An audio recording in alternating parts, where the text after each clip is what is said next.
যে সকল ভাইয়েরা পোলট্রি খামার করেন এবং তাদের শেডটি কাঁচা হয়, সেক্ষেত্রে শেড পরিষ্কার করার পরে প্রথমে পুরাতন মুরগির ব্যবহৃত লিটারগুলো পরিষ্কার করার পর আমাদের শেডগুলো ঠিক এরকম থাকে। তাতে এর সাথে ভুসি এবং মুরগির পায়খানা মিলে একটা আস্তরণ সৃষ্টি হয়। এটাকে আমরা অনেকে যথাযথভাবে পরিষ্কার না করে, যেমন দেখুন এই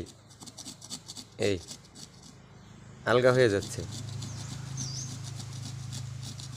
এগুলোকে যথাযথভাবে পরিষ্কার না করে এর উপর আবার লিপে দেয় অনেকে, যার কারণে আমাদের ঘরটি সঠিকভাবে জীবাণুমুক্ত হয় না। তা আমাদের লক্ষণীয় বিষয় হলো শেডের পুরাতন যত লিটার পায়খানার সাথে লেগেছিল ওগুলোকে একদম সুন্দর করে ক্লিন করে তুলে ফেলতে হবে।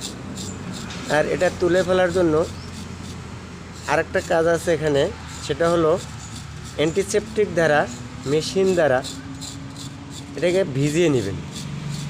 ভিজিয়ে নিলে একবার পরিষ্কার হয়ে যাবে। তারপরে তালগাছের এই ডাটা, যেটাকে আমরা তালগাছের করাত বলি, এটা দিয়ে সুন্দর করে এরকম দিলে উঠে যাচ্ছে। দেখুন কত সুন্দরভাবে উঠে গেছে।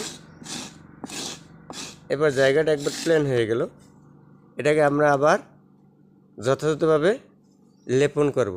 আর এভাবে যদি আমরা এই শেড পরিষ্কার করি, তাহলে আমাদের পরবর্তী বেসের জন্য আর তেমন একটা কোনো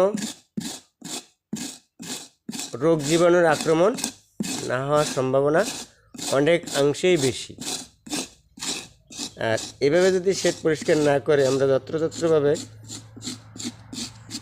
শেড পরিষ্কার করি, তাহলে দেখা যাচ্ছে বাজারে এমনি মুরগির রেট কম, আরেকদিকে যদি মুরগি অসুস্থ হওয়ার পরে মারা যায়, তাহলে আমাদের লস অনেকাংশেই বেশি হবে। ধন্যবাদ। পরবর্তী ভিডিও আবার আপনাদের সাথে শেয়ার করব ইনশাল্লাহ।